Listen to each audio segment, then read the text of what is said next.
Looking for an undervalued, high-quality dividend growth stock? Want a 4% plus yield from a Dividend Aristocrat with nearly 50 straight years of dividend increases? Like the idea of buying a stock after it's dropped by 45%? Then you have to check out today's video. He is a best-selling author. 30-year-old Jason Fieber has a plan. This guy retired at only 33 years old. I don't know if I know too many people that have accomplished something like that. He's really kind of a guru when it comes to passive income. Before I get into today's content, please give us a big thumbs up if you find value in our videos. Helps us to get the word out and grow the channel, and I'd really appreciate it. And make sure to stay tuned until the end of the video for a special news announcement. I want to tell you about a high quality stock that pays big, growing, reliable dividends. These growing dividends are funded by growing profit because this business is a large apparel company with some of the biggest brands in its industry. I really like the apparel space. It's such a simple business model. Anyone can understand it. But what's really great about the business model is that you have billions of captive buyers of your products. I mean, we cannot walk around without clothing in modern day society, right? And the companies that take this inherent demand and combine it with quality brands, well, they tend to grow their revenues, profits, and dividends like clockwork. I personally invested in stocks just like this one on my way to going from below broke at age 27 to financially free at 33. By the way, I explain exactly how I achieved financial freedom in just 6 years in my early retirement blueprint. If you're interested, you can download a free copy of my early retirement blueprint using the link in the description of this video. Getting back to the stock I'll tell you about today though, perhaps best of all, it looks undervalued right now. Price is what you pay, but value is what you get. Why is that important? Because buying a dividend growth stock when it's undervalued should provide for a higher yield, greater long-term total return potential, and reduced risk. With this in mind, I want to share with you an opportunity I recently came across in shares of VF Corp, which appear to be trading at a significant discount today. VF Corp, stock ticker VFC, is a worldwide apparel and footwear company. Founded in 1899, VF is now an $18 billion by market cap apparel heavyweight that employs more than 27,000 people. The company reports results across three segments: outdoor 45% of fiscal year 2022 revenue, active 46%, and work 9%. The company is geographically diversified. Half of the company's revenue is sourced from the US, the other 50% comes from international sales.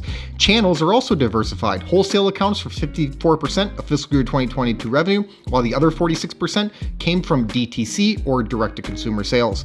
Approximately 85% of the company's revenue is derived from four major brands: Vans, The North Face, Timberland, and Dickies. Supreme, which was acquired by VF in late 2020 for $2.1 billion, is set to become another key brand for the company going forward. Apparel is a great business model that's very easy to understand. It's everywhere. We're talking about a basic product that's so ubiquitous because people literally can't walk around without wearing clothes. The structure of modern day society builds in automatic and recurring demand for apparel from captive consumers. And because apparel is usually a small portion of one's budget, it's easy to pay up for quality, individualized clothing that outwardly expresses one's personality. Further bolstering recurring demand for apparel is the way fashion trends change from season to season, which encourages consumers to frequently upgrade and rotate their wardrobe. While consumers certainly aren't forced in any way to buy VF's products specifically, their brand strength in various categories gives them an advantage over many of their competitors. Vans is one of the biggest brands in everyday apparel and footwear. The North Face is a leading outerwear brand. Timberland is a major player in boots. Because of continued global population growth, VF should benefit from an ability to sell ever more branded apparel at ever higher prices to an ever-expanding pool of captive consumers. That should lead to the company being able to grow its revenue, profit, and dividend for years to come.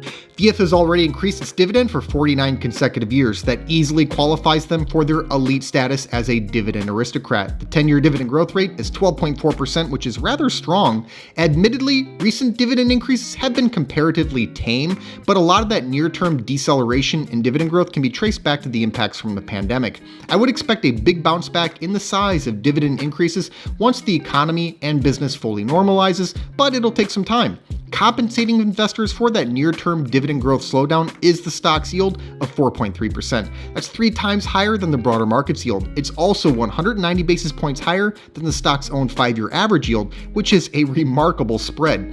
VF stock almost never offers a yield this high. I've been investing for more than a decade, and this is the first time that I could actually classify this as a high-yield stock. The good news, if you can call it that, is that the yield isn't high because the dividend is too big for the company to handle. Instead, the yield is high as a result of a falling stock price. Indeed, based on midpoint guidance for this fiscal year's earnings per share, the payout ratio is a comfortable 59.7%. This is a utility-like yield from a Dividend Aristocrat. For income-oriented dividend growth investors, there's a lot to like here. Looking at business growth, VF increased its revenue from $10.9 billion in fiscal year 2012 to $11.8 billion in fiscal year 2022. That's a compound annual growth rate of 0.9%. Meanwhile, earnings per share moved up from $2.43 to $3.10 over this period, which is a compound annual growth rate of 2.7%. I'd usually be disappointed by this kind of low top line and bottom line growth. However, we have to keep 3 things in mind. First, VF spun off its jeans business in 2019. The spinoff, which is Contour Brands Inc., stock ticker KTB, is a $1.9 billion company in its own right. VF's revenue and net income were both reduced in a material way by this move. Second, and more germane, the pandemic severely and negatively impacted the company. Net income for fiscal year 2021 was approximately 1/3 that of what it was in fiscal year 2019. But a once-in-a-century global event that is outside the company's control makes it difficult for me to judge VF too harshly. And as severe and negative as the impact was, it's also temporary. Third, it's the coming growth that ultimately matters most here. We investors are risking today's capital for future returns. It's less about what VF was growing at 10 quarters ago and more about what VF will be growing by 10 quarters from now. Looking forward, CFRA forecasts that VF will compound its earnings per share at an annual rate of 61% over the next 3 years. I had to check my eyes to make sure I was reading that correctly. Yes, it's 61%. It's actually not a totally outlandish number. The company did report 242% year-over-year EPS growth for fiscal year 2022.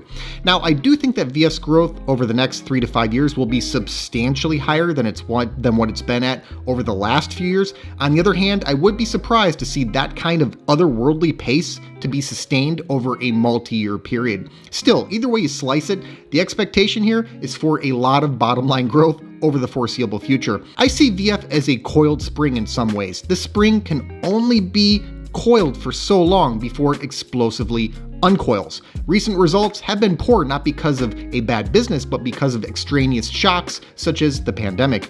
But these extraneous shocks aren't permanent. Once our world gets back to something that looks more like normal, VF should see its profit explosively move higher as the business fully normalizes. That near-term profit growth is not likely to completely bleed down to the dividend, however. Instead, I see a high near-term bottom-line growth rate as the mechanism necessary to lower the payout ratio while simultaneously getting the dividend growth rate back to something more in line with its historical norm, say a high single-digit range. And when you're already starting off with a 4% plus yield, long-term dividend growth investors ought to like that setup. Moving over to the balance sheet, VF has a solid financial position. The long-term debt-to-equity ratio is 1.3, while the interest coverage ratio is over 12.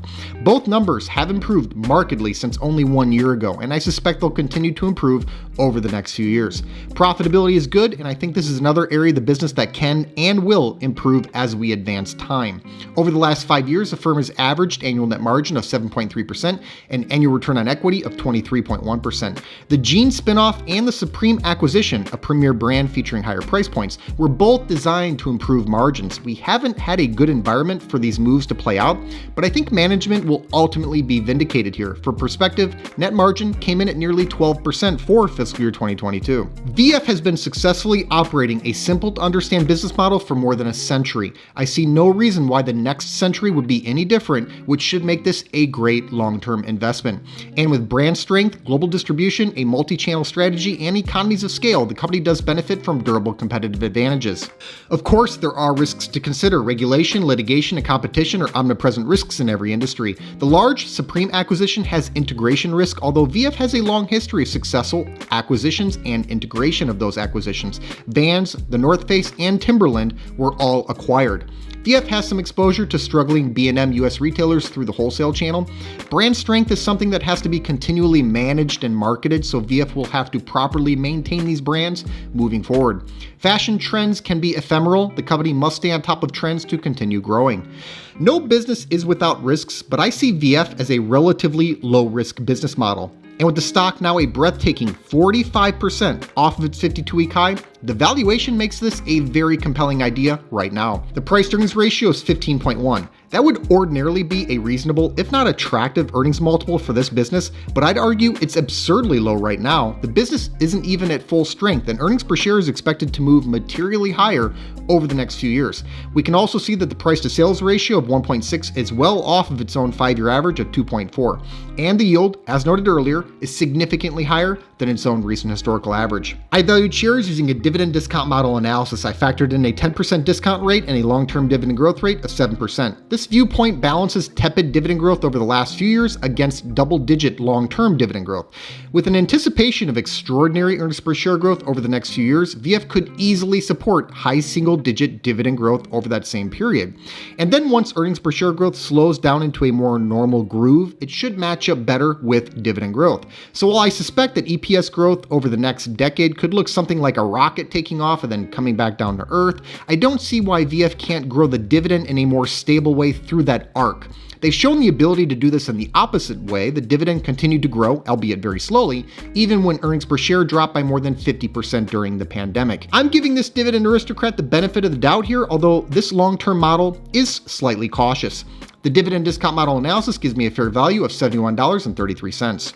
The reason I use the dividend discount model analysis is because the business is ultimately equal to the sum of all the future cash flow it can provide. The dividend discount model analysis is a tailored version of the discounted cash flow model analysis, as it simply substitutes dividends and dividend growth for cash flow growth. It then discounts those future dividends back to the present day to account for the time value of money, since $1 tomorrow is not worth the same amount as $1 today. I find it to be a fairly accurate way to value dividend growth stocks. Morningstar rates VFC as a 4-star stock with a fair value estimate of $66. CFRA rates VFC as a 5-star strong buy with a 12-month target price of $60. I came out slightly high, but we all agree that the stock looks to be worth a lot more than its current price. Averaging the three numbers out gives us a final valuation of $65.78, which would indicate the stock is possibly 41% undervalued. Here's the bottom line, guys. VF Corp has successfully operated a simple to understand business model for more than a century. They have some of the best brands in their industry, inherent demand is present, and they're positioned for an e-commerce world with nearly half of sales coming via their DTC channel. With a 4% plus yield, almost 50 consecutive years of dividend increases, a reasonable payout ratio, a double-digit long-term dividend growth rate, and the potential that shares are 41% undervalued, this Dividend Aristocrat might be one of the most clearly obvious long-term investment opportunities available for dividend growth investors. And now for a special news announcement. NextEra Energy Inc., stock ticker NEE, just announced an increase in their annual earnings per share growth expectations through 2025. In this environment where earnings expectations for a lot of companies are actually falling, NextEra stands out. The company also noted that they expect approximately 10% annual dividend per share growth through at least 2024. That is good stuff. We recently highlighted NextEra Energy in a video discussing high-quality dividend growth stocks that are nearly recession-proof. Make sure this world-class energy business is on your radar, if not in your portfolio. Thanks so much for watching. I hope you enjoyed today's video. Give us a like if you did, and let us know in the comments what you think about this stock. Please make sure to subscribe to the channel and ring that notification bell so you don't miss out on new content. Also take a look at the description box below for some important links, including the link to my personal stock portfolio. This 6-figure stock portfolio, which I call the Fire Fund, generates enough passive dividend income for me to live off of. It allowed me to retire in my early 30s. I've made my portfolio entirely accessible over a Patreon, and I also post alerts there whenever I buy or sell a stock. I put my money where my mouth is, and I'm often invested in the same high-quality dividend growth stocks that I make videos on. Over the years, I've heard from thousands of investors who've been profiting from many of the same exact stocks that I own. So if you think this is something that you could benefit from as well, check the link in the description to see my portfolio and start getting my buy and sell alerts. I'll see you next time.